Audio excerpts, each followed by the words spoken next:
December 1971. Manhattan, a six-story townhouse on East 71st Street, 12,715 square feet of pre-war limestone. Inside, a man lies in bed, deaf from infection, communicating only by tapping Morse code against his nurse's palm. The same code he learned at 15 in a telegraph office on the Lower East Side. Beyond the bedroom walls, 70 million American televisions flicker with signals his company controls. He built no castle. He needed none. His empire was invisible, carried on frequencies, protected by patents, entering homes without permission. David Sarnoff did not construct an estate. He constructed a monopoly, and the architecture of that monopoly reshaped how Americans saw the world. What does it cost to control what a nation hears and sees, and who pays that price?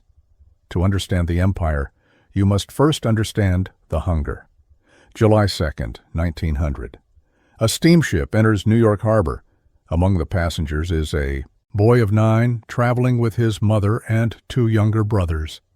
They have crossed from Uzlian, a village near Minsk in the Russian Empire, through Liepaja on the Baltic coast, then Liverpool, then Montreal, and finally down to New York.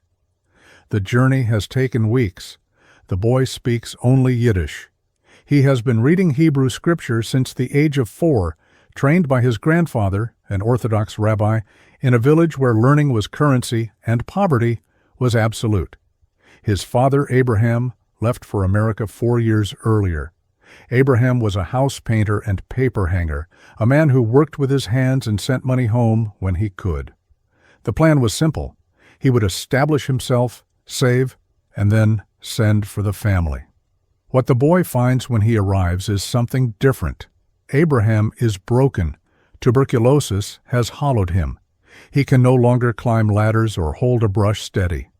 The man who was supposed to provide cannot. Within weeks of arrival, the boy becomes the primary earner for a family of 5. They settle on the Lower East Side of Manhattan, a district so densely packed that the population per square block rivals any slum in Europe. Tenements rise 5 and 6 stories, airless in summer, freezing in winter. Families crowd into 2-room apartments. The streets are loud with Yiddish, Italian, German, and a dozen other languages. Push carts line the curbs. The smell of cooking fat and garbage and coal smoke hangs in the air. This is where fortunes begin, though nothing about it looks like fortune. The boy finds work immediately. Before dawn, he sells Yiddish newspapers on street corners, shouting headlines to men hurrying toward factories and sweatshops. He memorizes which blocks sell and which do not. He calculates margins, what he pays for papers, what he keeps after sales. After the morning rush, he runs to school. After school, he sells again until dark. The income is small but essential. Without it, there is no rent, no food, no coal for the stove. By age 10, he has built a small newsstand business. He has learned routes, negotiated with distributors, and managed a handful of other boys who sell on commission. The mathematics of commerce come naturally to him, not as abstraction, but as survival. Every penny matters. Every inefficiency is a threat. The lessons of the Lower East Side are not gentle, but they are precise. If you cannot earn, you cannot eat. Ambition in such a place is not a luxury. It is not dreaming of wealth or status. It is the relentless pressure to escape a condition that will otherwise crush you. The boy watches his father fade. He watches his mother struggle with laundry and piecework and the endless arithmetic of too little. He understands, though he could not yet articulate it, that the only way out is through relentless forward motion. In 1906, at 15, he walks into an office building seeking work as a telegraph operator. He has heard that telegraph companies pay well and that the work is steady. He enters the wrong door. Instead of a newspaper telegraph office, he finds himself in the American Marconi Wireless Telegraph Company. It does not matter. He asks for a job. They offer him a position as office boy at $5 per week. He takes it. The work is menial. He runs errands, delivers messages, sweeps floors. But the office is filled with equipment he does not understand, devices that send signals through the air without wires. In spare moments, he teaches himself Morse code. He listens to the operators tap out messages and memorizes the rhythms. The technology is primitive, the applications limited to ships at sea and a few coastal stations. But something about it captures him. Sound traveling through empty space, communication without physical connection, an invisible network. Before the year ends, he is fired. The reason? He requested a day off for Rosh Hashanah. The cable company did not grant religious leave. He walked out with nothing but what he had learned. The setback lasted only weeks. He returned to the Marconi company, this time as a junior operator. The door that opened by accident now opened by design. The boy from Uzlian, the newspaper seller, the son of a dying house painter, had found the industry that would define his life. He did not yet know what wireless would become, but he understood something essential. The future would belong to those who controlled what traveled through the air. The Marconi Wireless Telegraph Company of America occupied a small office in Lower Manhattan, a subsidiary of the British parent company founded by Guglielmo Marconi himself. In 1906, the technology was still experimental, its applications narrow. Wireless telegraphy connected ships to shore stations, allowing vessels to report their positions, request assistance, and receive weather warnings.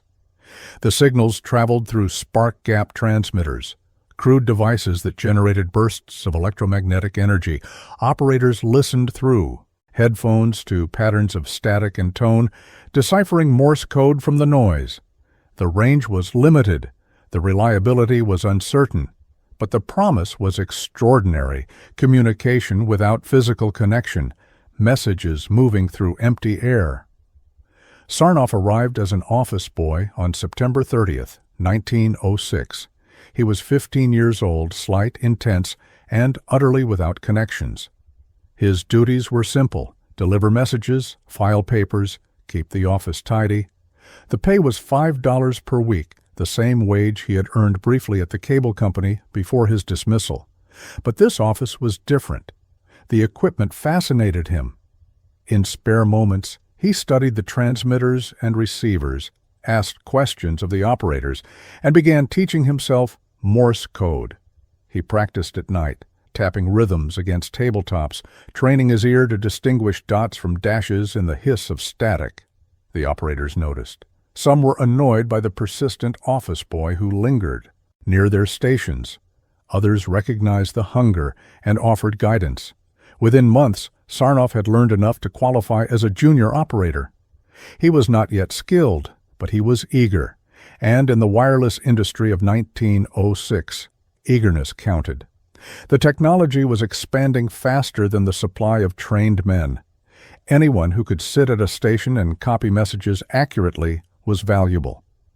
In 1908, Sarnoff received his first posting as a full operator.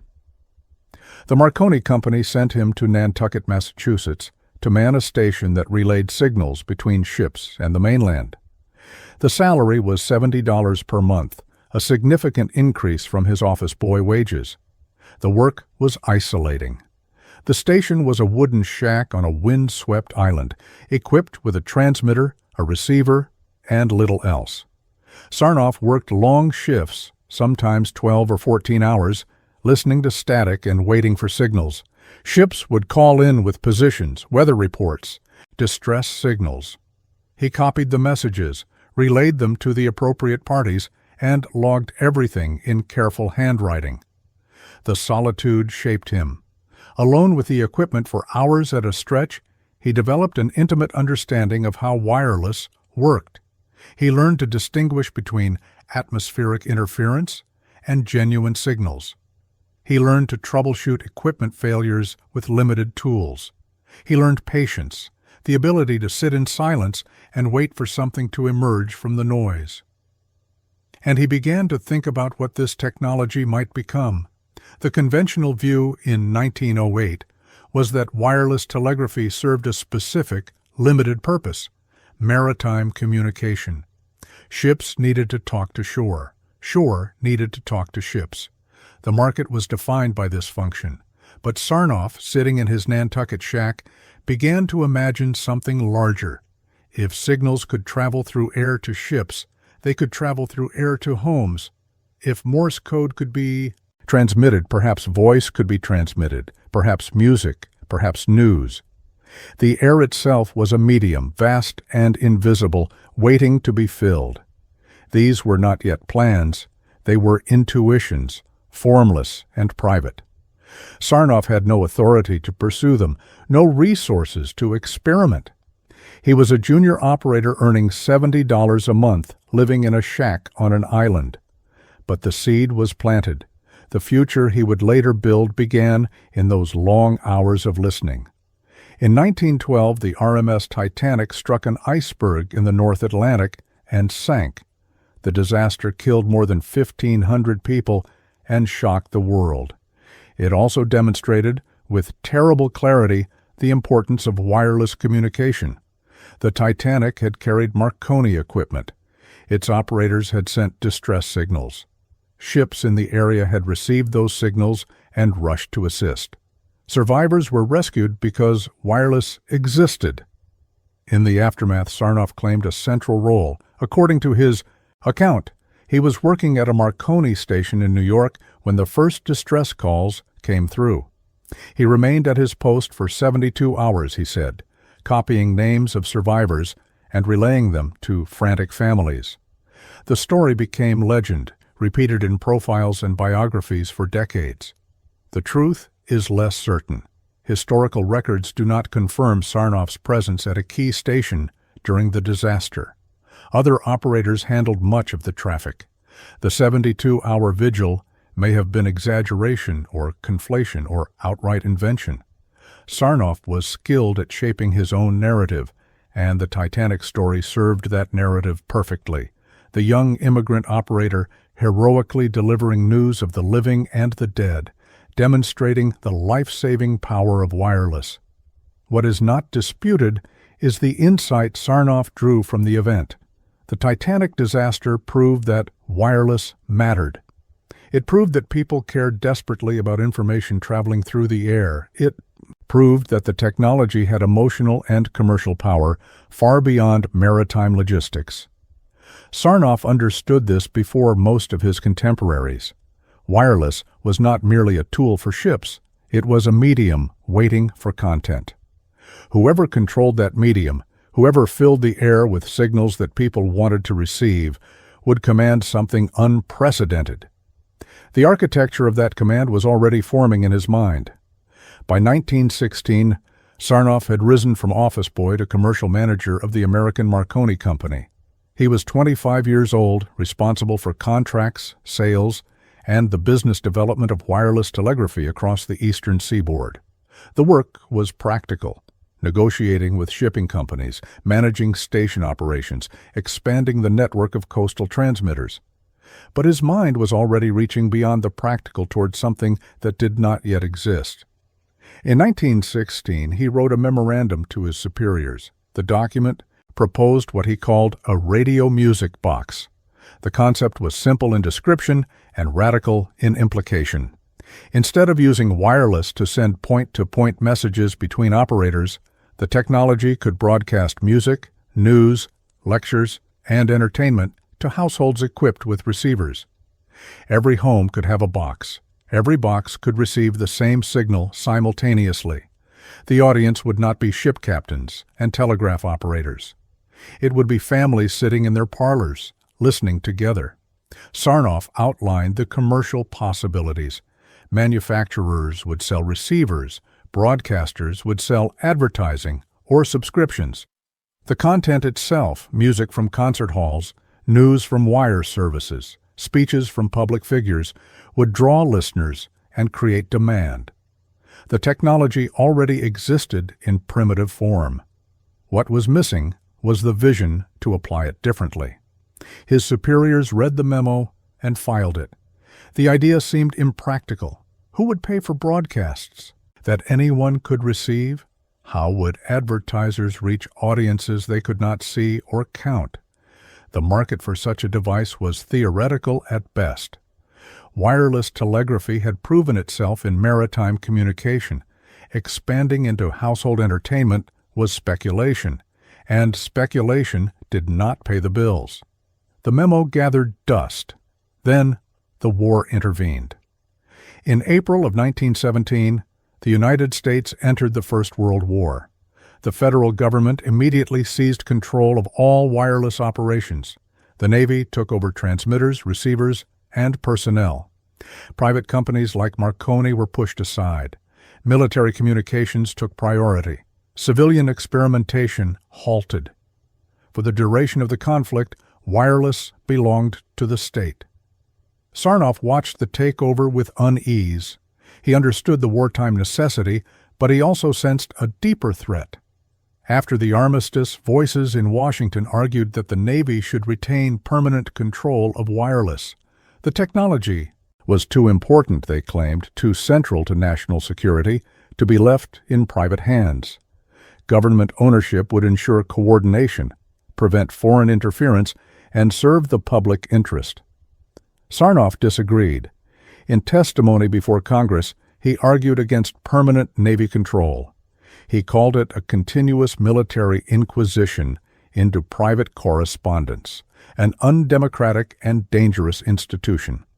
The language was strong, perhaps stronger than a commercial manager of a foreign-owned company should have used. But Sarnoff spoke from instinct. He had arrived in America as an immigrant child, fleeing a country where the state controlled information and movement. The idea of government monopoly over communication struck at something fundamental in him. Freedom required private spaces, private channels, private ownership of the means by which people spoke to one another. His testimony did not single-handedly defeat the Navy plan. Other forces were at work. Corporate lobbying, congressional skepticism, the general post-war desire to return to normalcy. But Sarnoff had declared a position, and the position aligned with the outcome. The Navy did not retain control. Wireless would remain in private hands. Private hands, however, did not mean American Marconi's hands. The company was British-controlled, and the war had heightened sensitivity to foreign ownership of strategic industries. In 1919, General Electric, with encouragement from the federal government, purchased American Marconi's assets. A new entity was formed to hold the patents, equipment, and personnel, the Radio Corporation of America. GE controlled 65%, Westinghouse, AT&T, and the United Fruit Company held the remainder. The ownership structure was a consortium of American industrial giants, each with interests in radio technology and each wary of the others. Sarnoff transitioned smoothly into the new company. His knowledge of operations, his contracts, his understanding of the business made him valuable regardless of who owned the enterprise. RCA appointed him commercial manager at a salary of $11,000 per year. He was 28 years old, an immigrant who had arrived with nothing, now earning more than most Americans would see in a decade. The rise was remarkable, but the ambition had not yet found its full expression. The radio music box memo resurfaced. In the post-war environment, with wireless technology advancing and consumer markets expanding, the idea that had seemed impractical in 1916 began to look prescient. Other experimenters were broadcasting music and voice from amateur stations. Listeners were building homemade receivers to pick up the signals. The audience that Sarnoff had imagined was materializing without anyone having planned it. RCA's leadership took notice. The memo was retrieved, reconsidered, discussed. Sarnoff was invited to elaborate. He described a future in which millions of households owned radio receivers, in which broadcasters competed for attention, in which advertising revenue-funded programming that entertained and informed the nation. The scale he proposed was ambitious, not thousands of sets, but millions. Not local stations, but national networks. Not a novelty, but an industry. The skeptics remained. The technology was unproven at scale. The business model was uncertain, but Sarnoff had planted the seed in fertile ground. RCA had the patents, the manufacturing capacity, and the capital to attempt what no one had attempted before. The question was no longer whether broadcasting was possible. The question was who would build it first and who would control it. Sarnoff intended to be that person. The pattern that would define his career was now visible. He saw futures that others dismissed. He waited for circumstances to shift. And when skepticism gave way, he was positioned to act. The 1920s arrived with a hunger for novelty, and radio satisfied it. What had been a hobbyist curiosity in 1920 became a national obsession by 1922. Families gathered around wooden cabinets to hear voices emerge from static. Department stores sold receivers as fast as manufacturers could produce them. The radio industry, which barely existed at the decade's start, was worth $60 million by 1922. RCA controlled $11 million of that total, a substantial share for a company only 3 years old. The growth was explosive but chaotic. Dozens of manufacturers built sets of varying quality. Hundreds of amateur broadcasters transmitted signals from basements and garages. Listeners tuned into whatever they could find: music, sermons, livestock reports, political speeches. The airwaves were crowded and uncoordinated. A listener in New York might pick up a station from Pittsburgh one night and lose it the next as atmospheric conditions shifted. There were no schedules, no standards, no reliable way to know what would be on the air at any given hour. Sarnoff saw both the opportunity and the problem. RCA manufactured radio sets. By 1923, the company had sold $80 million worth of receivers within 3 years of producing its first prototype. The demand was insatiable, but Sarnoff understood a deeper logic. Radio sets were useless without content. A family might purchase a receiver, but if there was nothing worth hearing, the device would gather dust. Content was useless without sets. A broadcaster might transmit the finest music in the world, but without an audience equipped to receive it, the signal dispersed into empty air. The two halves of the equation depended on each other. His insight was vertical integration. RCA already controlled patents and manufacturing. If RCA also controlled broadcasting, the company would own the entire system. It would make the devices, produce the programming, and deliver both to the American public. Every set sold would increase demand for content. Every program broadcast would increase demand for sets. The loop would feed itself, and RCA would sit at its center.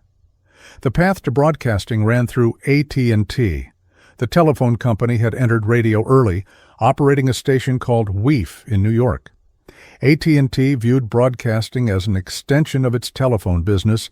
Content would travel through its wires to transmitters, and advertisers would pay for time, just as customers paid for telephone calls.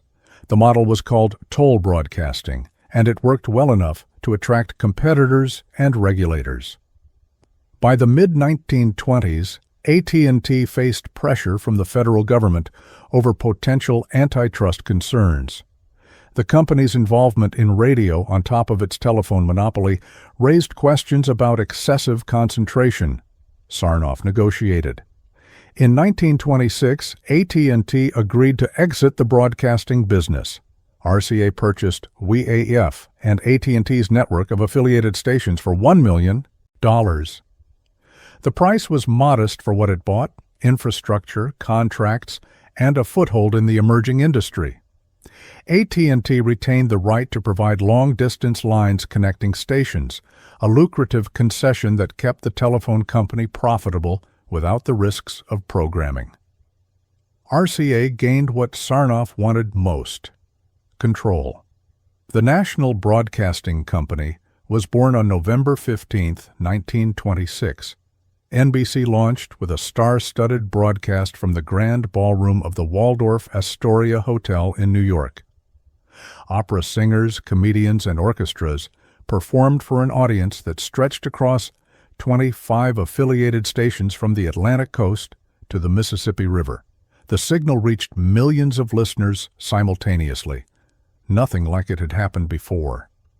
NBC operated two networks, Red and Blue. The Red Network carried flagship programming, the most popular entertainers, the most prestigious sponsors. The Blue Network offered secondary content, filling gaps and reaching markets the Red Network did not serve. Both networks transmitted from studios at 30 Rockefeller Plaza, the headquarters Sarnoff built in the heart of Manhattan. The building rose 70 stories, clad in limestone and aluminum, a monument to the invisible empire housed within. The architecture of control extended in every direction. RCA manufactured the sets. NBC produced and distributed the programs. RCA owned patents that competitors needed to license. Affiliated stations across the country signed contracts binding them to NBC's schedule and standards. Advertisers paid for time on the network, and NBC determined which products reached which audiences. Talent, the singers and actors and announcers who drew listeners, signed exclusive contracts that prevented them from appearing on rival stations. The system was comprehensive. By 1929, RCA's annual revenue reached $176.5 million. Profit stood at $15.9 million. The company had grown more than tenfold in a decade. On January 3, 1930, the board of directors appointed David Sarnoff president of RCA. He was 39 years old. The immigrant office boy now commanded an empire that included manufacturing plants, research laboratories, broadcasting networks, talent rosters, and a patent portfolio that defined what competitors could and could not build. One company controlled what Americans heard, how they heard it, and the devices through which they heard it. The concentration was unprecedented. Critics warned of monopoly, regulators circled, but in 1930, the empire seemed unassailable. The numbers told the story of scale.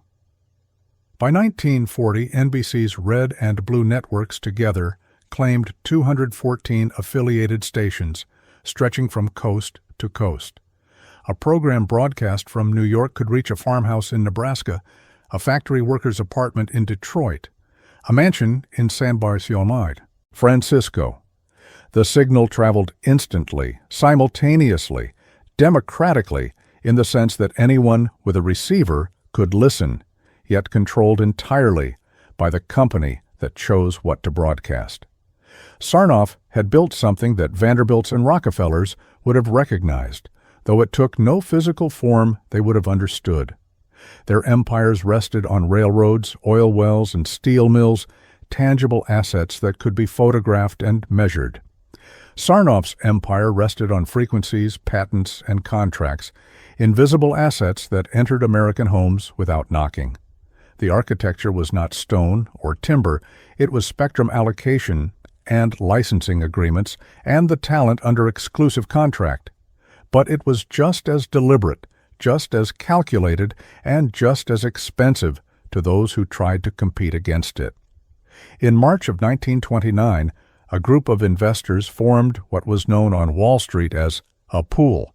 The target was RCA stock. The method was coordinated. Buying designed to drive up the share price, attract outside investors, and then sell at the peak. The practice was legal in 1929. It would not remain so for long.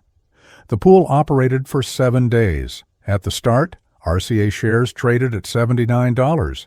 Coordinated purchases, timed announcements, and carefully managed publicity pushed the price upward. Speculators outside the pool noticed the rising stock and bought in, convinced that RCA's momentum reflected genuine value. Their purchases pushed the price higher still. By the time the pool unwound its positions, RCA shares had reached $109.25. The participants sold into the buying frenzy they had created.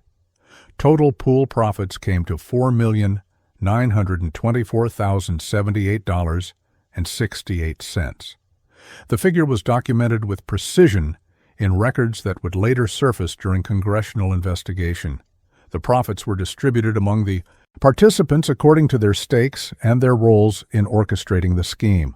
Among the participants was Lizette Sarnoff, David Sarnoff's wife. She served as a nominee, a proxy whose name appeared on transactions to obscure the involvement of others. Through this arrangement, she acquired 10,000 shares of RCA stock without depositing capital. When the pool liquidated, her profit came to $58,342.15. David Sarnoff himself received a gratuity of $58,000 from connected syndicates, a payment for services or access that the records do not fully explain. The mechanism was simple in principle and devastating in effect. The pool participants bought low and sold high using coordination and capital that ordinary investors could not match. The public investors who bought during the run-up, believing they were riding genuine growth, found themselves holding shares whose price collapsed once the pool withdrew. Their losses funded the pool's gains. Congressional investigators later estimated that the manipulation caused public losses exceeding $100 million in modern currency. Sarnoff was not the architect of the pool. He was a participant, a beneficiary, one name among many in a practice that pervaded Wall Street in the late 1920s. The ethics of pool operations were debated even then. Defenders argued that pools provided liquidity and corrected undervalued stocks. Critics saw them as mechanisms for transferring wealth from the uninformed to the connected. The distinction between legitimate investment and manipulation was blurry, and men like Sarnoff walked the blur. In October of 1929, the market crashed. The speculative bubble that had inflated stock prices throughout the decade burst in a matter of days. Fortunes vanished. Banks failed. The Great Depression began. RCA stock, which had traded above $100 during the pool's operation, plummeted. Investors who had bought at the peak lost everything. Sarnoff, according to accounts that circulated later, exited the market before the crash. Whether through foresight, inside information, or simple luck, he avoided the worst of the collapse. His personal wealth remained intact, while others were ruined. The man who had arrived in America with nothing, who had sold newspapers on the Lower East Side to feed his family, now possessed resources built partly on the losses of those less informed or less connected. The contradiction is stark and does not resolve. Sarnoff had testified before Congress against government control of communications, invoking the values of democracy and private enterprise. He had built a company that brought music and news into American homes, a genuine contribution to public life. He had risen from poverty through talent, discipline, and relentless work. These things were true. It was also true that he participated in a scheme designed to extract wealth from ordinary investors through coordinated deception. Both truths coexisted in the same man. Years later, the Pecora Commission investigated Wall Street practices that had contributed to the crash. Ferdinand Pecora, a former assistant district attorney, subpoenaed records and compelled testimony from bankers, brokers, and pool participants. The details of the 1929 radio pool emerged in the public record.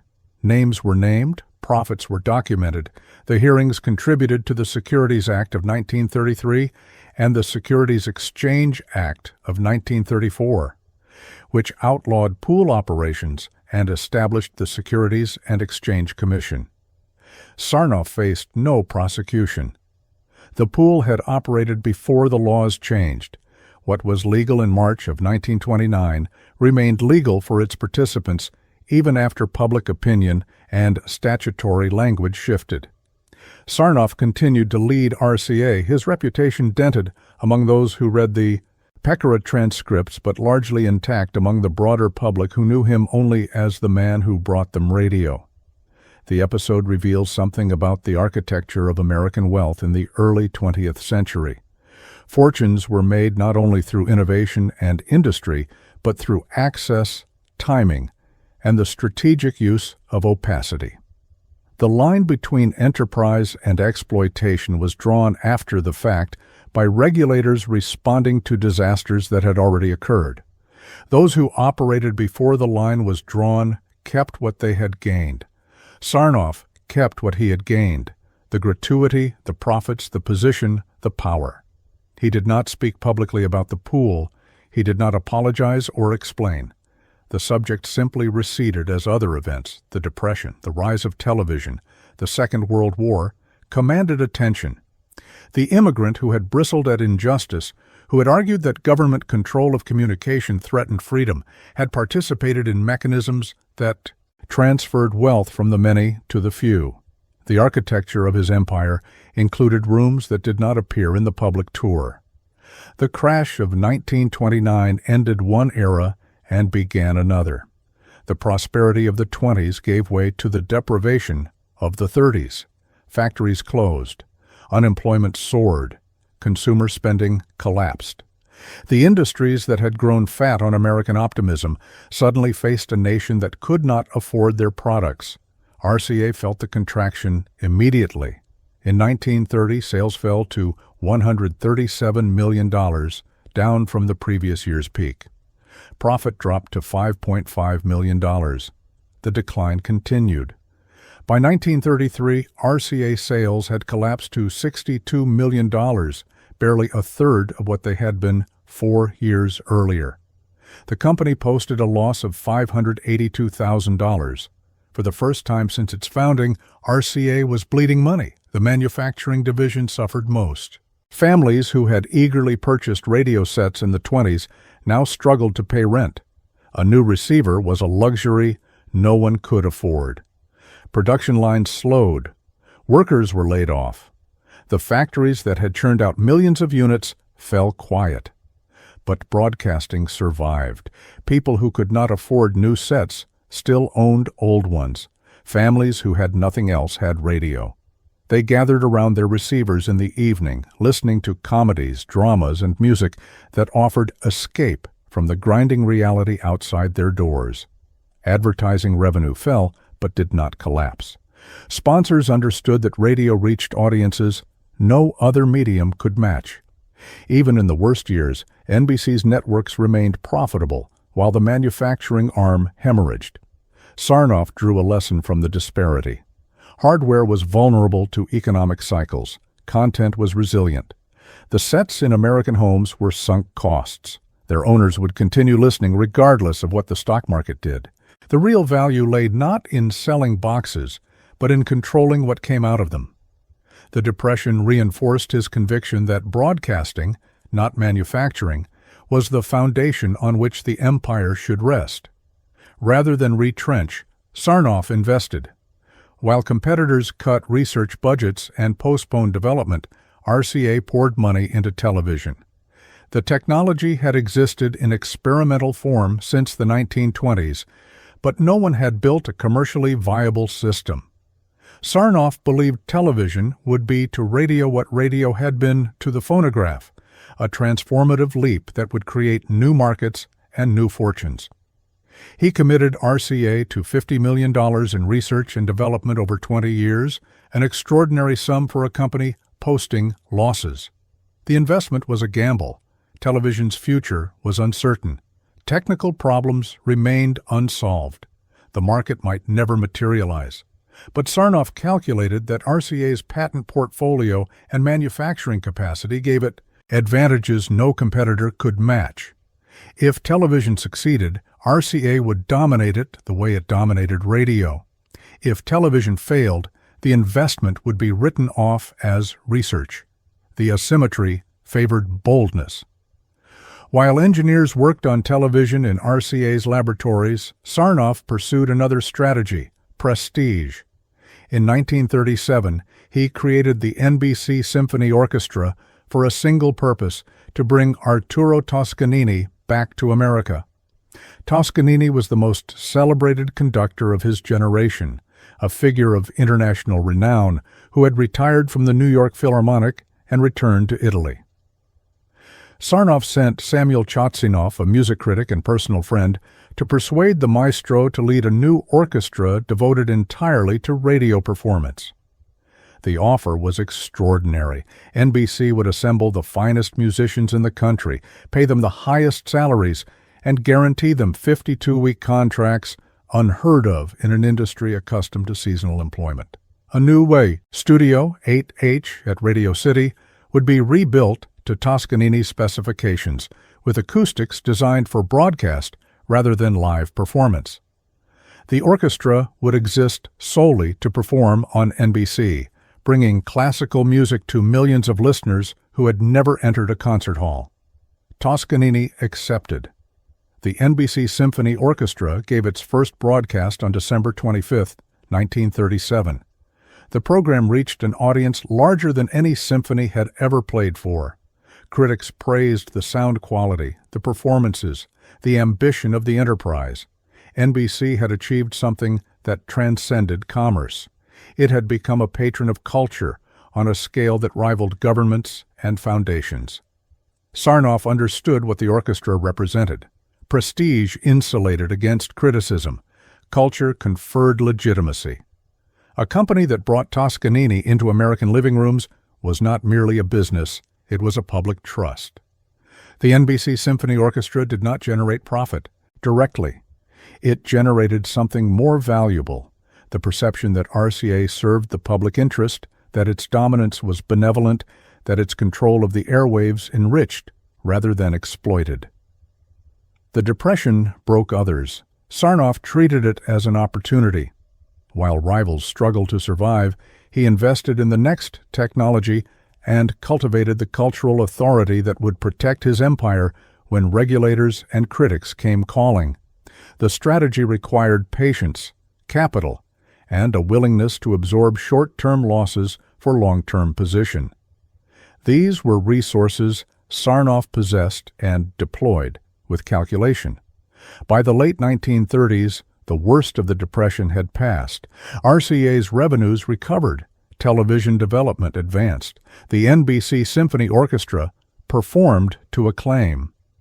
The empire that had seemed vulnerable in 1933 emerged from the decade stronger and more diversified than before. The invisible architecture had proven more durable than stone. The crash of 1929 ended one era and began another. The prosperity of the 20s gave way to the deprivation of the 30s.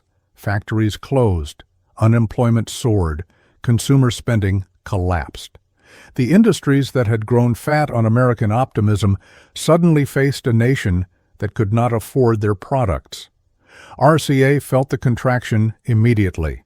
In 1930, sales fell to $137 million, down sharply from the previous year's peak. Profit dropped to $5.5 million. The decline continued through 1931, 1932, accelerating as the Depression deepened. By 1933, RCA sales had collapsed to $62 million, barely a third of what they had been 4 years earlier. The company posted a loss of $582,000. For the first time since its founding, RCA was bleeding money. The manufacturing division suffered most. Families who had eagerly purchased radio sets during the boom years now struggled to pay rent and buy food. A new receiver was a luxury no one could afford. Department store sales evaporated, production lines slowed, then stopped. Workers were laid off by the thousands. The factories that had churned out millions of units fell silent. Warehouses filled with inventory that no one would buy. But broadcasting survived. People who could not afford new sets still owned old ones. The receivers purchased during the 20s sat in living rooms across America, and families gathered around them every evening. They had nothing else. No money for movies, no money for travel, no money for entertainment of any kind. What they had was radio, and they clung to it. The programming offered escape. Comedies made people laugh when there was little to laugh about. Dramas transported listeners to worlds where problems resolved in 30 minutes. Music filled silent homes with sound. News programs connected isolated families to a larger world. The content that flowed through NBC's networks became a lifeline for a nation in despair. Advertising revenue fell, but did not collapse. Sponsors understood that radio reached audiences no other medium could match. A single broadcast could enter millions of homes simultaneously. The cost per listener was lower than newspapers, lower than magazines, lower than any alternative. Companies that still had products to sell kept buying airtime. The networks remained profitable, even as the manufacturing arm hemorrhaged cash. Sarnoff drew a lesson from the disparity. Hardware was vulnerable to economic cycles. Content was resilient. The sets already in American homes represented sunk costs for their owners, who would continue listening regardless of stock prices or unemployment rates. The real value lay not in selling boxes, but in controlling what came out of them. Broadcasting, not manufacturing, was the foundation on which the empire should rest. Rather than retrench, Sarnoff invested.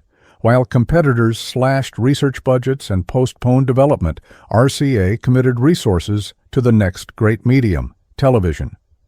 The technology had existed in experimental form since the mid-1920s, demonstrated in laboratories and discussed in technical journals. But no one had built a commercially viable system. The costs were enormous. The technical problems were daunting. The market was theoretical. Sarnoff believed television would transform entertainment the way radio had transformed communication. He committed RCA to $50 million in research and development over 20 years, an extraordinary sum for a company posting losses. Engineers in RCA's laboratories worked on camera tubes, picture tubes, transmission systems, and receivers. Patents accumulated, prototypes improved. The investment consumed cash that could have gone to dividends or debt reduction, but Sarnoff calculated the odds differently than his critics. RCA's patent portfolio and manufacturing capacity gave it advantages no competitor could match. If television succeeded, RCA would dominate it as completely as it dominated radio. The company would make the cameras, the transmitters, the receivers, and the programs. The vertical integration that had built the radio empire would extend into the visual realm. If television failed, the investment would be written off as research. The asymmetry favored boldness. While engineers labored on technology, Sarnoff pursued a parallel strategy: prestige. He understood that public perception shaped regulatory outcomes. A company seen as serving the public interest faced lighter scrutiny than one seen as merely extracting profit. Culture conferred legitimacy. Prestige insulated against criticism. In 1937, Sarnoff created the NBC Symphony Orchestra. The orchestra existed for a single purpose: to bring Arturo Toscanini back to America. Toscanini was the most celebrated conductor of his generation, a figure of international renown, whose interpretations of Beethoven, Brahms, and Verdi set the standard by which all others were judged. He had retired from the New York Philharmonic and returned to Italy, weary of administrative battles and artistic compromises. Sarnoff sent Samuel Chotsinoff, a music critic and personal confidant, to Italy with an offer. NBC would assemble the finest musicians in the country, recruited from major orchestras and conservatories. Salaries would be the highest in the industry. Contracts would guarantee 52 weeks of employment, unprecedented security in a profession accustomed to seasonal work and uncertain tenure. A new studio, 8H at Radio City, would be rebuilt to Toscanini's exact specifications, with acoustics optimized for broadcast rather than live performance. The orchestra would exist solely to perform on NBC, bringing symphonic music to millions of listeners who had never entered a concert hall, workers in factories, farmers in isolated communities, families in tenements would hear Beethoven's Ninth, conducted by the greatest interpreter of the age. Art would travel through the air into homes that could never afford a ticket. Toscanini accepted. He returned to America.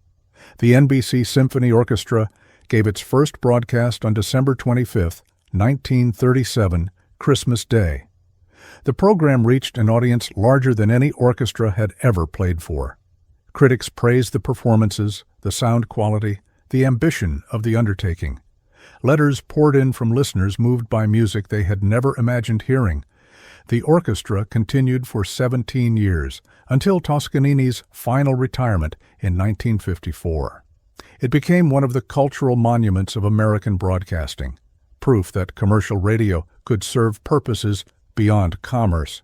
Sarnoff attended concerts, posed for photographs with the maestro, and accepted praise for his vision. The cost was substantial. The orchestra did not generate direct profit. Musicians' salaries, studio construction, and broadcast expenses consumed millions. But the return was not measured in revenue. The return was measured in reputation. A company that brought Toscanini to American living rooms was not merely a monopoly, it was a patron of civilization. The Depression broke others. Sarnoff treated it as an opportunity to invest in futures no one else could afford to imagine. Television research continued through the worst years. The symphony orchestra performed through breadlines and bank failures. While rivals retrenched, RCA positioned itself for the world that would emerge when the crisis passed. The architecture of that world was already taking shape in laboratories and concert halls, invisible to those who could see only the present catastrophe. The empire Sarnoff constructed required more than vision, more than capital, more than political skill. It required patents. In the early 20th century, patents formed the architecture of industrial power. Whoever controlled the fundamental technologies controlled the industry itself. Competitors who wished to manufacture, broadcast, or innovate had to license those patents or face litigation that could destroy them. RCA accumulated patents with the systematic determination of a railroad acquiring right-of-way. Sarnoff defended them with ferocity that matched any Gilded Age baron protecting his routes. Two men learned what it meant to stand in the path of that empire. Their names were Philo Farnsworth and Edwin Armstrong. Both possessed genuine brilliance. Both held patents that threatened RCA's dominance. Both were destroyed. Philo Taylor Farnsworth was born in 1906 in a log cabin near Beaver, Utah. His family moved frequently, chasing farmland across the Mountain West, settling for a time in Rigby, Idaho. The boy showed an early fascination with machines and electricity. He devoured technical magazines. He repaired equipment that defeated grown men. At 14, plowing a potato field, he looked back at the parallel furrows his work had cut and conceived an idea that would change the world. What if a beam of electrons could scan an image line by line, the way his plow cut the soil row by row? What if that scanned image could be transmitted through the air and reassembled on a distant screen? The concept was electronic television, and Farnsworth had imagined it before he finished high school. He sketched the idea for his chemistry teacher, who preserved the drawing. It would later prove crucial. By 1927, working in a small San Francisco laboratory with money borrowed from investors, Farnsworth built a working prototype.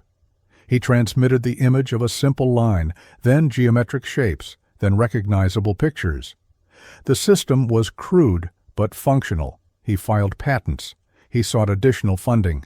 He believed, with the confidence of a young man who had solved a technical problem others deemed impossible, that success would follow naturally. He did not understand what he faced. RCA had been developing television for years, spending millions on research, employing hundreds of engineers, accumulating patents that covered every aspect of the emerging technology. Sarnoff visited Farnsworth's laboratory in 1930, examined the equipment, asked detailed questions, and assessed the threat. The visit was cordial. The purpose was reconnaissance. In 1932, RCA initiated patent litigation against Farnsworth, claiming that its own engineer, Vladimir Zworykin, held priority on key television technologies. The lawsuit began a war of attrition that would last 7 years. RCA's legal resources were vast. The corporation employed teams of attorneys who could file motions, request continuances, demand depositions, and extend proceedings indefinitely. Every procedural maneuver cost money. Every delay drained Farnsworth's limited capital. Farnsworth fought back with the resources he had. His attorneys gathered evidence, including the sketch he had drawn for his high school chemistry teacher, proving that his conception of electronic television predated Zworykin's comparable work. The Patent Office examined the claims, reviewed the evidence, and ruled in Farnsworth's favor. RCA was forced to do something it had never done: pay royalties to an outside inventor for a fundamental technology. The defeat was rare and humiliating. Sarnoff reportedly refused to attend the licensing ceremony, but victory cost Farnsworth nearly everything. By the time the litigation ended in 1939, he was physically and emotionally exhausted. The years of legal combat, financial pressure, and uncertainty had triggered a nervous breakdown. His health never fully recovered. The royalties he received were modest compared to the fortune RCA extracted from television manufacturing and broadcasting. When commercial television finally launched, RCA controlled the market, the infrastructure, and the public narrative. Farnsworth faded into obscurity. He struggled with depression and alcohol. He watched television transform American life without receiving credit for his role in its creation. He died in 1971, the same year as David Sarnoff, largely unknown to the audiences who spent their evenings watching the medium he had invented. Edwin Howard Armstrong's destruction followed a longer and darker path. Armstrong was not an outsider. He was an early friend of Sarnoff, a fellow pioneer in radio technology, a man whose inventions had made modern broadcasting possible. His regenerative circuit, developed in 1912, amplified weak radio signals and enabled long-distance transmission. His superheterodyne receiver, invented during the First World War, became the standard design for radio sets worldwide. RCA licensed Armstrong's patents and profited enormously from them. In the 1930s, Armstrong developed frequency modulation, a method of radio transmission that eliminated the static and interference plaguing amplitude modulation broadcasts. FM offered sound quality that AM could not approach. Music emerged clear and full. Voices sounded natural. The hiss and crackle that listeners accepted as inevitable simply vanished. Sarnoff initially encouraged the research. RCA provided Armstrong with laboratory space and access to transmission facilities. Armstrong demonstrated FM from the top of the Empire State Building, broadcasting signals that reached receivers hundreds of miles away with pristine clarity. The potential seemed revolutionary, but revolution threatened the empire. RCA had invested heavily in AM broadcasting. Its networks, its affiliates, its entire infrastructure depended on amplitude modulation. FM would require new transmitters, new receivers, new spectrum allocations. The transition would cost hundreds of millions of dollars. Worse, FM's superior quality would render AM obsolete. Listeners who experienced frequency modulation would never accept amplitude modulation again. RCA reversed course. The corporation withdrew support for FM development. It lobbied the Federal Communications Commission to allocate FM frequencies that limited the technology's range and usefulness. It promoted television as the next great medium, diverting public attention and regulatory resources away from radio improvements. Armstrong found himself exiled from the Empire State Building, denied access to the facilities that had demonstrated his invention's potential. He built his own. In Alpine, New Jersey, a town perched atop the Palisades overlooking the Hudson River, Armstrong constructed a transmission tower 400 feet tall. From its peak, more than 500 feet above sea level, he could see Manhattan spread before him.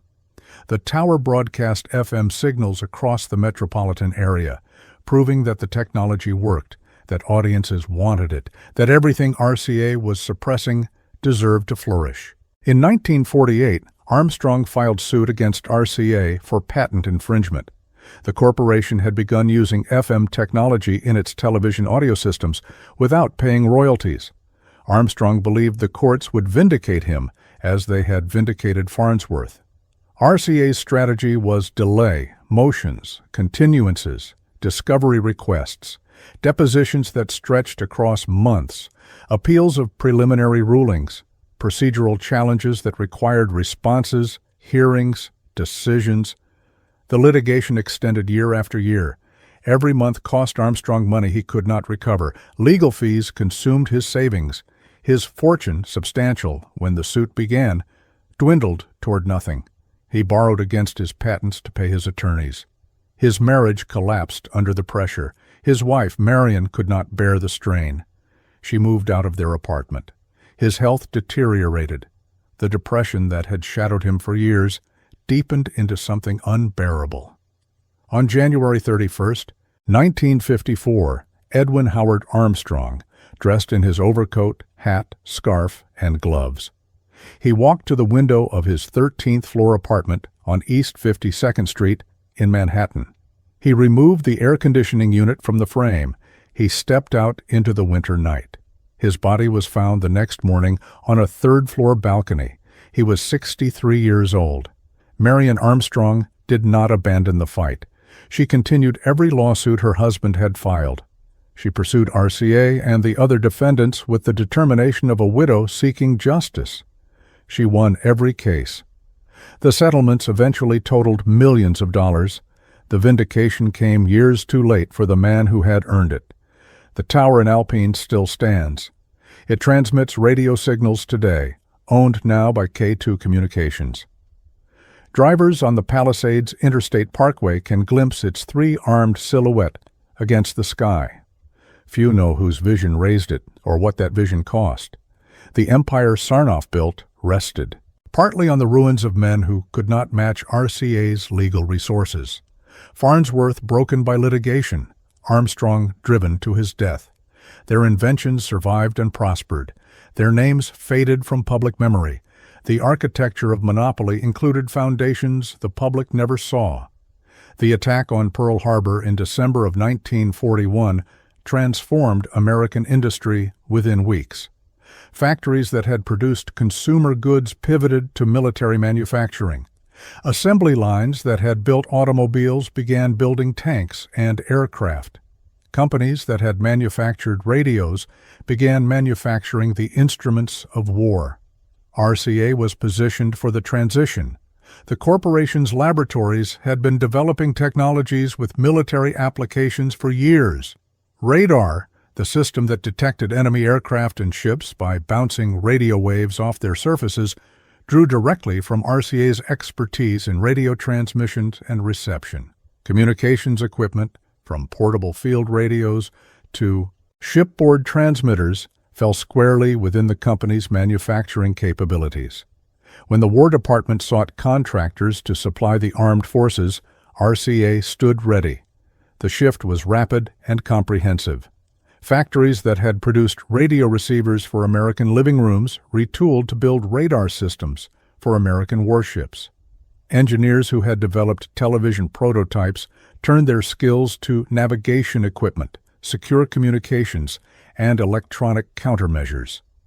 Consumer production ceased almost entirely. For the duration of the conflict, RCA would serve the military effort. In 1942, the corporation established new research laboratories in Princeton, New Jersey. The facility provided secure space for classified work, removed from the bustle of RCA's New York headquarters. Scientists and engineers pursued projects whose details would remain secret for years. Improvements to radar sensitivity and range, advances in electronic warfare, experiments in technologies that would reshape the post-war world. The Princeton laboratories became a center of military innovation, attracting talent from universities and industry alike. Sarnoff observed the transformation with satisfaction, but found satisfaction insufficient. He wanted a personal role in the war, something beyond directing a corporation from Manhattan offices. He wanted to serve. In 1944, at 53 years of age, Sarnoff volunteered for military duty. His age and position excluded him from combat, but his expertise in communications made him valuable in other capacities. The Army assigned him to the staff of General Dwight D. Eisenhower as a communications consultant. The assignment carried a commission as colonel in the Signal Corps Reserve. In March of 1944, Sarnoff reported to the Supreme Headquarters Allied Expeditionary Force in England. Shaef was the command center for Operation Overlord, the planned invasion of occupied Europe. Eisenhower was assembling not merely armies, but the infrastructure to support them, supply lines stretching across the Atlantic, medical facilities prepared for mass casualties, and communications networks capable of coordinating millions of men across thousands of miles of contested territory. Sarnoff's responsibilities centered on press communications and broadcasting. The invasion would generate news of enormous consequence. Correspondents would file dispatches from beachheads. Radio broadcasts would carry reports and speeches to anxious populations across the Allied nations. The logistical challenge was formidable, transmitting vast quantities of information from a fluid front through channels vulnerable to damage, interception, and overload. He worked on systems for pooling correspondent reports, coordinating broadcast schedules, and balancing military censorship against the legitimate flow of news. The labor was administrative, unglamorous, essential to operations that would shape history. On June 6, 1944, Allied forces landed on the beaches of Normandy. The invasion succeeded. The liberation of Western Europe commenced. Sarnoff followed the advancing armies into France. After Paris fell to Allied forces in August, he confronted a task suited to his particular expertise. Radio France, the national broadcasting network, had been controlled by German occupiers throughout the war. Retreating forces had sabotaged the infrastructure. Studios were wrecked. Transmitters were destroyed. The voice of Free France had been silenced. Sarnoff directed the restoration. He coordinated the acquisition of replacement equipment, supervised the repair of damaged facilities, and oversaw the construction of emergency transmitters. Within weeks, Radio France returned to the air. French voices spoke to French listeners for the first time in 4 years. The symbolic weight was profound. A nation that had been occupied and silenced was speaking again, and the man who had built America's broadcasting empire had helped restore its voice. The work expanded. Allied forces spread across Europe needed unified communications capable of reaching every theater. Sarnoff oversaw construction of a radio transmitter powerful enough to broadcast to all Allied troops on the continent. The project demanded engineering improvisation, logistical coordination, and organizational skills honed across decades in broadcasting. The transmitter became operational before the war's end, linking forces from the beaches of Normandy to the borders of Germany. In December of 1944, the Army promoted Sarnoff to brigadier general in the Signal Corps Reserve. The single star was pinned to his shoulder. The rank was honorific. Sarnoff had not commanded troops in battle. He had not faced enemy fire. His service, while valuable, was technical and administrative. The promotion recognized contribution rather than combat. Many corporate executives who served in similar advisory capacities received comparable recognition. The practice was neither unusual nor controversial. What distinguished Sarnoff was his embrace of the title. He insisted on being addressed as general for the remainder of his life. Not David, not Mr. Sarnoff, general.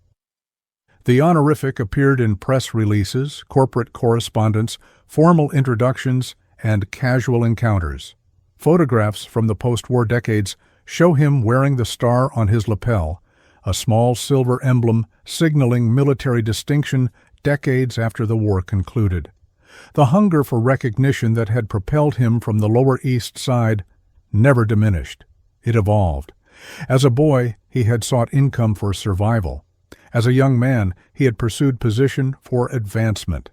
At the summit of his career, commanding an empire that entered tens of millions of American homes, he sought something less tangible, but no less urgent: the deference accorded to rank and title. The immigrant who arrived at age 9 speaking, Only Yiddish could now command any room he entered with a single word. General. The office boy who had been fired for observing Rosh Hashanah held a military commission from the nation that had given him refuge. The transformation was complete in every external measure. Whether it satisfied the need that drove it remained invisible. The star accompanied him to his grave.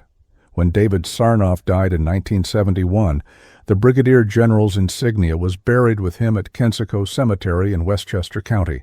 His mausoleum featured stained glass depicting a vacuum tube, the technology that had made broadcasting possible. But the star was what he carried into death, the symbol of recognition he had pursued across a lifetime. The future arrived on April 30, 1939, at the World's Fair in Flushing Meadows, New York. President Franklin Delano Roosevelt stood before a podium and delivered a speech opening the fair. The address was broadcast on radio, as presidential speeches had been for years. But this time, something unprecedented occurred. Television cameras captured the president's image and transmitted it to receivers scattered across the New York metropolitan area. Roosevelt became the first president to appear on television. The audience was vanishingly small. Only 100 to 200 television sets existed in the entire region, most of them in the homes of RCA engineers, corporate executives, and a handful of wealthy early adopters. The receivers were expensive, the screens were tiny, and the programming was sparse. But the demonstration proved what Sarnoff had predicted for 2 decades. Images could travel through the air into American homes. The age of television had begun. Then, the war intervened. Commercial television development halted as RCA's factories converted to military production. The engineers who had refined picture tubes and transmission systems turned their skills to radar and communications equipment. Television existed in a kind of suspended animation, its potential proven but its growth deferred. Sarnoff watched and waited, knowing that peace would bring opportunity. The opportunity arrived in 1945. With the war concluded, RCA pivoted back to consumer manufacturing. The company's television division, dormant for 4 years, roared to life. Factories reopened. Production lines assembled receivers. Marketing campaigns introduced Americans to the technology that would reshape their lives. The growth was explosive. In 1947, the entire industry sold 200,000 television sets. The following year, sales doubled. The year after that, they doubled again. By 1950, the industry sold 7.4 million sets in a single year. Families who had gathered around radios now gathered around glowing screens. Living rooms were rearranged to face the new altar. Dinner hours shifted to accommodate programming schedules. A medium that had seemed experimental a decade earlier became central to American domestic life. RCA dominated the expansion.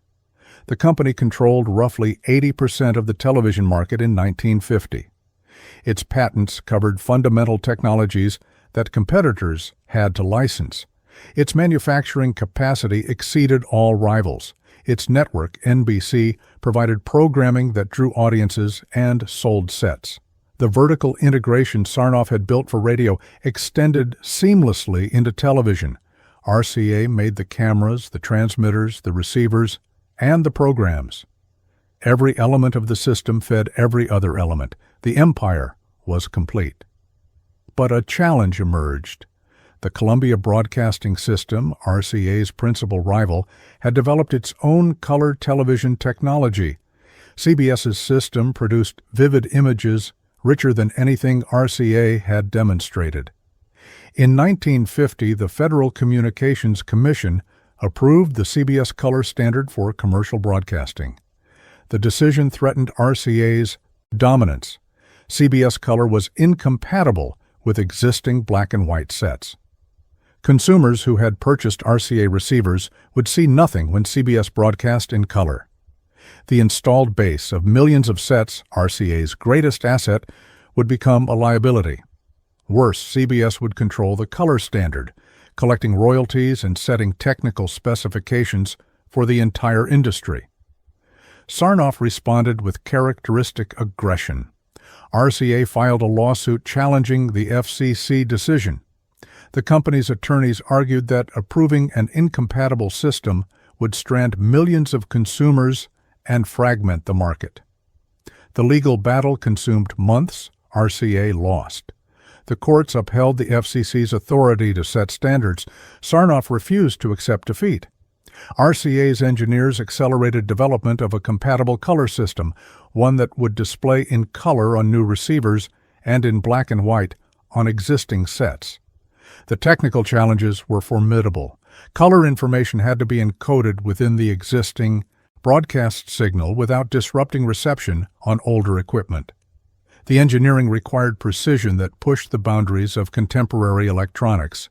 The investment was staggering. By the mid-1950s, RCA had spent a cumulative $130 million on color television development. The figure exceeded the cost of many skyscrapers. It represented a bet that Sarnoff would outlast his competitors, that persistence and resources would prevail over regulatory setbacks.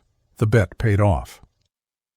In 1953, the FCC reversed its earlier decision and adopted RCA's compatible color system as the national standard. The CBS system, despite its superior picture quality, was abandoned. Consumers could purchase color receivers confident that they would work with existing broadcasts and future programming alike. RCA had won. Victory brought new challenges. Color receivers were expensive, initially costing several times more than black and white sets. Consumers hesitated. Programming in color remained limited because broadcasters hesitated to invest in production costs that audiences could not yet appreciate. The chicken and egg problem that had delayed radio's adoption repeated itself with television. RCA absorbed losses for years. Color television did not become profitable until 1960, 6 years after the standard was adopted. The company subsidized the technology's growth, betting that scale would eventually bring costs down and audiences up. Sarnoff's patience was tested, but his conviction never wavered. By 1961, the patience was rewarded. RCA ranked as the nation's 26th largest company, with annual sales of $1.54 billion. The corporation controlled 70% of the color television market. Factories produced sets by the millions. Programming in color proliferated. The vision Sarnoff had articulated in his 1916 Radio Music Box memo, refined and extended across 4 decades, had achieved its fullest expression. The immigrant office boy who had arrived with nothing now commanded an empire whose revenues exceeded the gross domestic product of many nations. His face appeared in magazines and newspapers. His opinions shaped policy debates. Presidents sought his counsel. The title general preceded his name in every introduction. The ascent from the Lower East Side to the pinnacle of American industry was complete. Yet even at the peak, fragility accumulated beneath the surface. The patents that protected RCA's position would eventually expire. The vertical integration that unified manufacturing and broadcasting attracted regulatory scrutiny.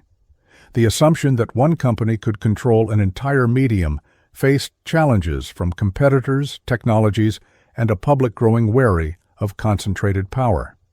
The empire looked permanent. Empires always do, until they are not. The men who built America's Gilded Age fortunes announced their success in stone and acreage. Vanderbilt's raised Biltmore in the Blue Ridge Mountains, 250 rooms spread across 4 acres under one roof. Rockefellers assembled estates along the Hudson River, thousands of acres of manicured landscape surrounding mansions that rivaled European palaces. Carnegie, Frick, Morgan, the industrial titans of the 19th century, translated wealth into architecture that could be photographed, visited, admired, and envied. David Sarnoff built no such monument. His primary residence was a townhouse on East 71st Street in Manhattan, a 6-story limestone building constructed in 1899. The structure encompassed 12,715 square feet, substantial by any ordinary measure, but modest compared to the palaces his fortune might have commanded. The neighborhood was Lenox Hill on the Upper East Side, a district of quiet wealth and old money where discretion mattered more than display.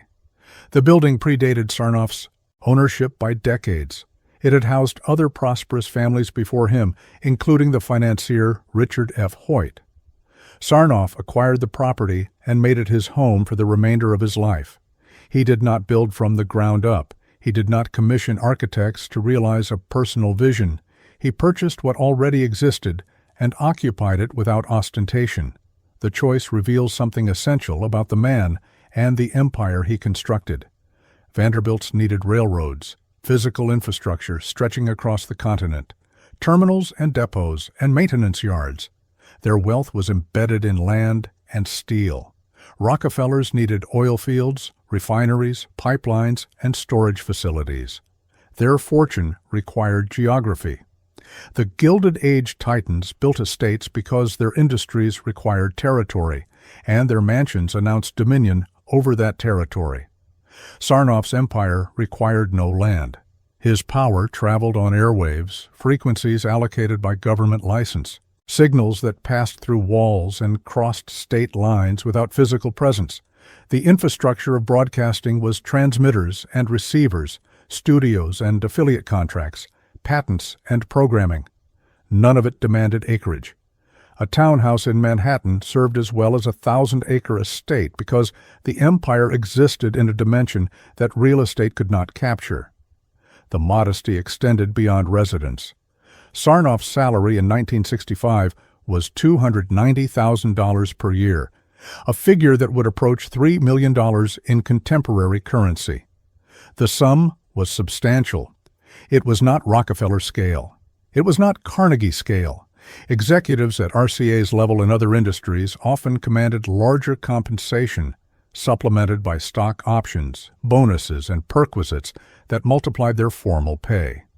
Sarnoff's estate at death, valued at just over $1 million, surprised those who knew his power. The figure translated to perhaps $7 or $8 million in modern terms, comfortable wealth, but hardly a fortune commensurate with commanding one of America's largest corporations for 4 decades. His widow, Lizette, received $300,000 in cash, the townhouse on East 71st Street, and personal and household effects. His 3 sons received portions of the remainder. Charitable bequests were modest, $5,000 each to the Federation of Jewish Philanthropies and to Catholic and Protestant charitable federations, a gesture of ecumenical generosity that totaled $15,000. The question arises, where did the money go? Sarnoff had earned substantial salaries for decades. He had participated in stock operations that yielded significant profits. He had led a corporation whose success should have generated personal wealth far exceeding what his estate revealed. The answer lies in how he spent. Sarnoff invested in the empire itself. The $50 million RCA committed to television research over 20 years came in part from profits that might otherwise have accumulated in executive accounts. The $130 million poured into color television development consumed resources that other corporations distributed to shareholders and executives. Legal battles against Farnsworth and Armstrong, lobbying campaigns before the FCC, the creation of the NBC Symphony Orchestra, the construction of studios and transmission facilities, all of it demanded capital. Sarnoff also spent on less visible priorities. Political influence required cultivation. Relationships with presidents and regulators required attention, travel, entertainment, and contributions that left no monument. The Cold War initiatives he supported, Radio Free Europe and Voice of America advocacy, consumed time and resources in service of causes larger than personal enrichment. The townhouse on East 71st Street stands as a kind of negative monument, revealing through its restraint what Sarnoff valued and what he did not. He sought power, not display. He pursued influence, not luxury. He accumulated control over what Americans heard and saw, but he did not accumulate the visible trappings that other magnates considered essential. The building remained in the family after his death. Lizette lived there until her own death in 1974. The property eventually sold, passing to other owners who knew it only as a handsome pre-war townhouse in a desirable neighborhood. No plaque marks it as the home of the man who built American broadcasting. No tourists photograph its facade. The empire Sarnoff constructed was never meant to be seen in stone. It was meant to be heard through speakers and watched on screens. The architecture of that empire was invisible, and its founder's residence reflected its nature. Quiet, contained, unremarkable to passers-by who had no idea what had been commanded from within those walls. Empires built by singular vision face a fundamental problem: succession. The founder sees what others cannot, makes decisions that seem reckless until they prove prescient, and commands loyalty through force of personality and demonstrated success. When the founder departs, the vision departs with him.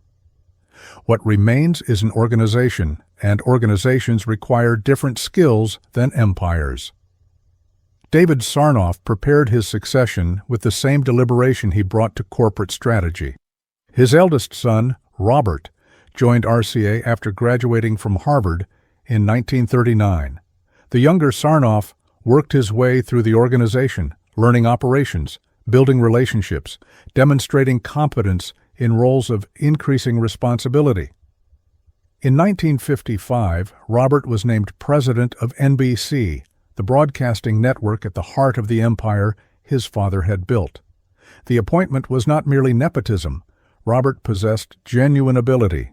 He understood broadcasting, navigated the competitive pressures of the television industry, and managed relationships with affiliates, advertisers, and talent.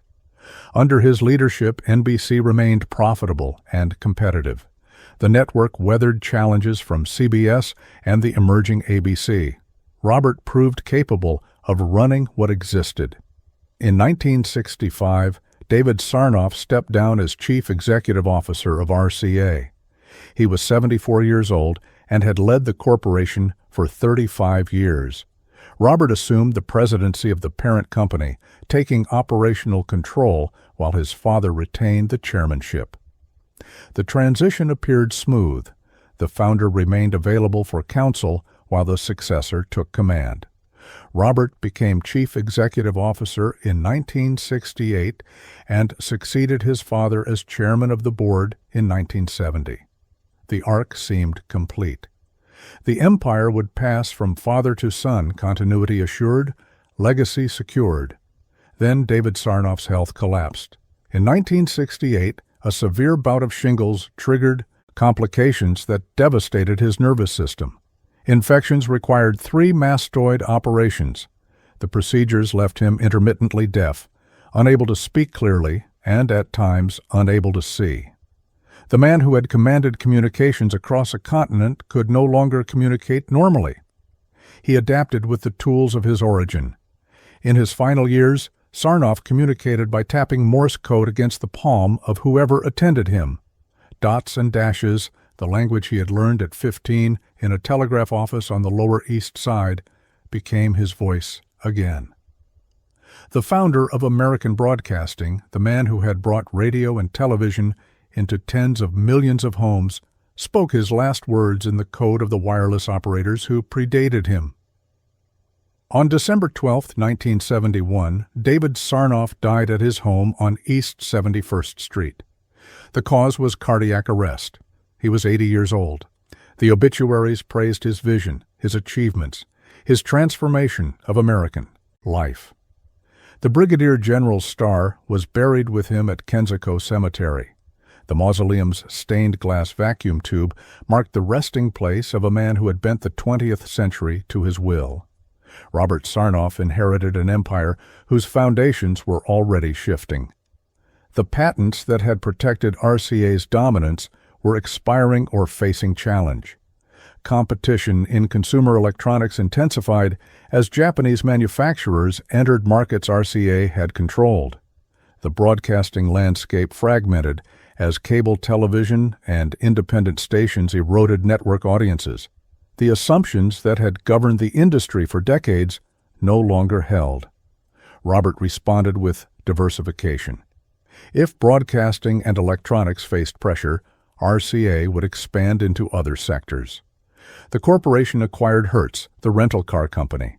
It purchased Banquet Foods, a frozen food manufacturer.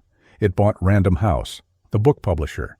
It invested in Coronet Carpeting and Gibson Greeting Cards. The logic was conglomerate theory. A diversified portfolio would smooth earnings and reduce risk.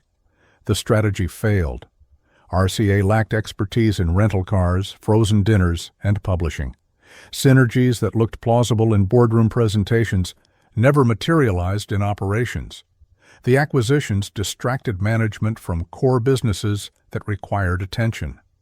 Resources flowed to unfamiliar industries, while competitors gained ground in electronics and broadcasting.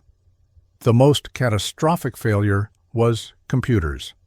RCA attempted to challenge IBM in the mainframe market, believing that its electronics expertise would translate into data processing. The company invested hundreds of millions of dollars in development, manufacturing, and sales. The effort never achieved profitability. IBM's dominance proved unassailable. RCA abandoned the computer business in 1971, writing off losses that staggered even a corporation of its size. In 1975, the board of directors removed Robert Sarnoff as chairman. The ouster, described internally as a palace revolt, reflected accumulated frustration with declining performance, strategic missteps, and a sense that the company had lost direction. Robert had served as chairman for 5 years. His departure ended the Sarnoff family's control of the corporation his father had built from nothing. The decade that followed brought continued drift. Leadership changed, strategies shifted. The corporation that had once defined American broadcasting struggled to find coherence. By the mid-1980s, RCA was a target. On December 11, 1985, General Electric announced its intention to acquire RCA for $6.28 billion in cash. The final merger value reached $6.4 billion. It was the largest non-oil acquisition in American history to that date.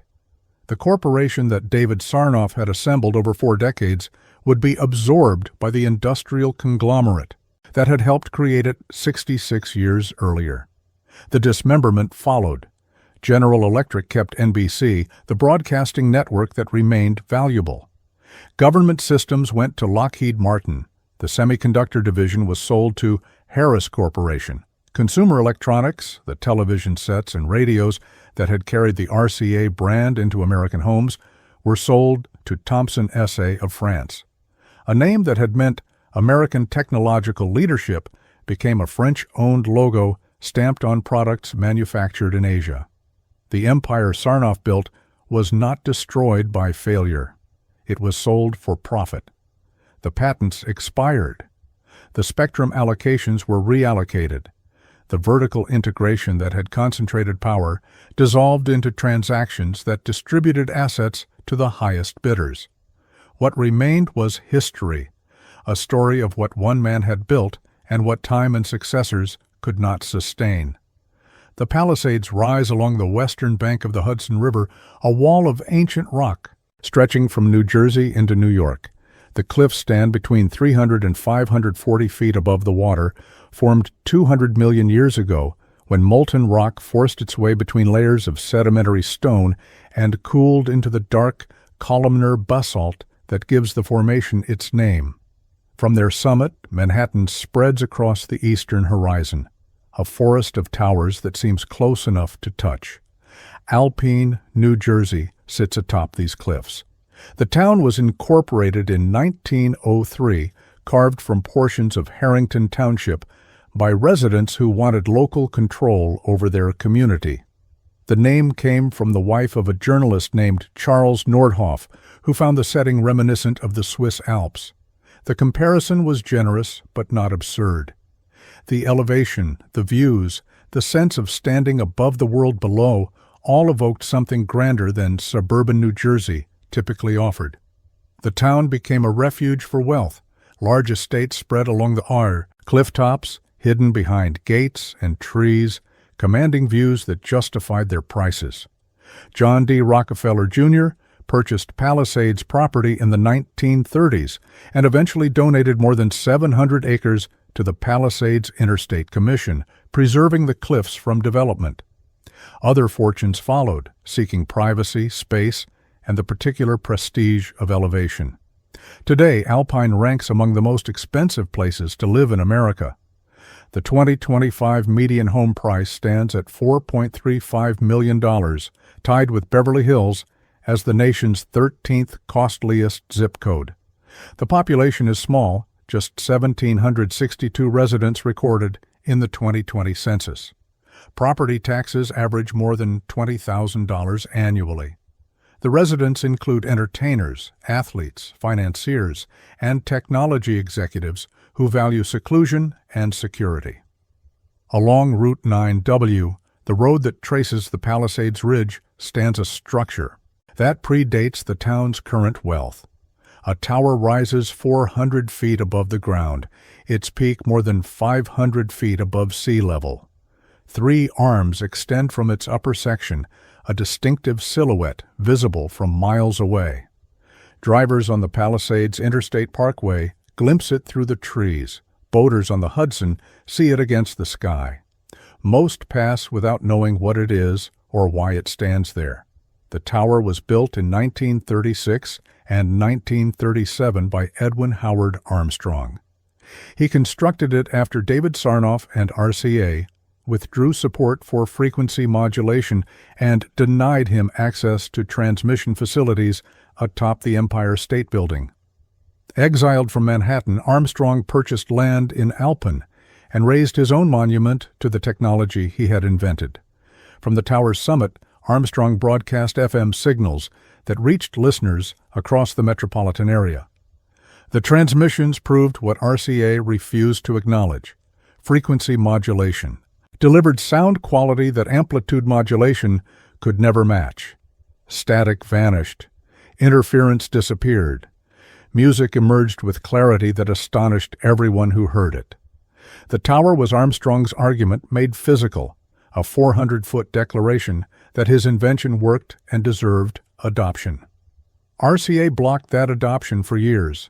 The corporation lobbied regulators, promoted competing technologies, and used its legal resources to delay and exhaust the inventor who had once been Sarnoff's friend. The tower broadcast its superior signals into a marketplace that refused to receive them. Armstrong's fortune drained into legal fees. His marriage collapsed. His health failed. He died in 1954, stepping from his 13th-floor apartment window in Manhattan. The tower in Alpine outlived him. His widow, Marion, continued his legal battles and won every case. The vindication came too late to matter to the man who had earned it.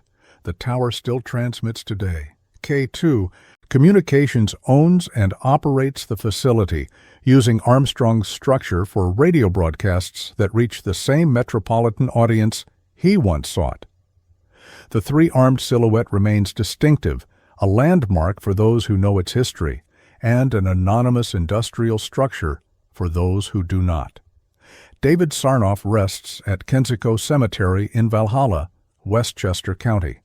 His mausoleum features stained glass depicting a vacuum tube, the technology that made broadcasting possible. The setting is dignified, permanent, appropriate for a man who commanded an empire. Visitors who seek it can find it among the monuments to New York's prosperous dead. Edwin Armstrong has no mausoleum. He has the tower. It stands on the cliffs where he built it, transmitting signals into the air, a monument that functions rather than commemorates. The irony is inescapable. The only structure in Alpine connected to the story of American broadcasting belongs not to the man who built the empire, but to the man that empire destroyed. Sarnoff's name adorns buildings, awards, and histories. Armstrong's name fades except among engineers and historians who remember what he invented and what it cost him. The tower persists, indifferent to memory, doing the work it was built to do. The signals travel outward. The story travels with them for those who know how to listen. David Sarnoff built no Biltmore. He needed none. His empire entered American homes without knocking, arrived on frequencies most citizens could not see, and shaped what they believed about the world. The cost was not borne in property taxes or maintenance budgets. It was borne by inventors who died in poverty, by shareholders manipulated in pools, by competitors crushed through litigation that measured success in years of delay. The townhouse on East 71st Street stands quiet now, passed to other owners who know it only as a handsome address in a desirable neighborhood. The broadcasts continue, though the company that originated them no longer exists. NBC survives under different ownership, its peacock logo familiar to audiences who have never heard the name Sarnoff. The tower in Alpine still transmits, a monument to a man Sarnoff outlived but could not silence. What Sarnoff understood, earlier than most, was that power in the 20th century would not be measured in acres or stone. It would be measured in access to airwaves, to patents, to the attention of millions. The architecture of that power was invisible, which made it harder to resist and easier to forget. No gates announced its boundaries. No facades declared its ambitions. It simply was, permeating daily life until its presence seemed natural, inevitable, unremarkable. The question remains, who pays for empires you cannot see? The answer is the same as for the ones you can. Everyone who enters, everyone who listens, everyone who believes what they are shown. The airwaves are still full. The signals still travel. The cost is still being counted.